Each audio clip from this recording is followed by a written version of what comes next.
কেউ সঙ্গত কারণে রোজা রাখতে পারছে না, অসুস্থ, বয়োবৃদ্ধ, কিন্তু তার সামর্থ্য আছে, তিনি একজন রোজাদারকে 3 বেলার খাবার দিতে পারেন, ফিদিয়া দিতে পারেন।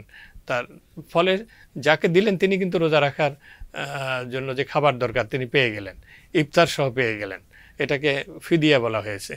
এরপরে কাফফারাত, একজন কোনো অন্যায় করে কোনো ভুলে রোজাদার রোজা ভেঙে ফেলল, রোজা ভাঙার কারণে তাকে একজন রোজাদার মানে তারপর রোজা ফরজ, সে যদি রোজা ভেঙে ফেলে তাহলে 60টা রোজা রাখতে হবে এবং বিরতিহীনভাবে রাখতে হবে। এখন সে হয় 60টা রোজা বিরতিহীনভাবে রাখবে, অথবা একজন মিসকিনকে, অভাবী মানুষকে বা 60 জন মিসকিনকে 60 বেলার খাবার দিবে, ইফতার সহ খাবার দিবে। তাইলে কিন্তু ওই খাবারটা কারা পাচ্ছে? অভাবী মানুষরা পাচ্ছে। এবং এর মাধ্যমে এই কাফফারাতের মাধ্যমে, কাফফারার মাধ্যমে কিন্তু অভাবী মানুষ উপকৃত হয়। এছাড়া আরও মেকানিজম আছে, সাদাকাতুল ফিতর, এটা ঈদ রোজার শেষে দেওয়া হয় বা রোজার শেষের দিকে দেওয়া হয় বা ঈদের দিন সকাল পর্যন্ত দেওয়া যায়। এই সাদাকাতুল ফিতর আমাদের দেশে অনেক টাকা আদায় হতে পারে। আমি হিসাব করে দেখছি আমাদের এখানে সাদাকাতুল ফিতর হতে পারে 12 কোটি মানুষের। ও পরিবারের যিনি সচ্ছল, তিনি যদি সচ্ছল হন, তার কাজের মেয়েরও সাদাকাতুল ফিতর তার দিতে হবে।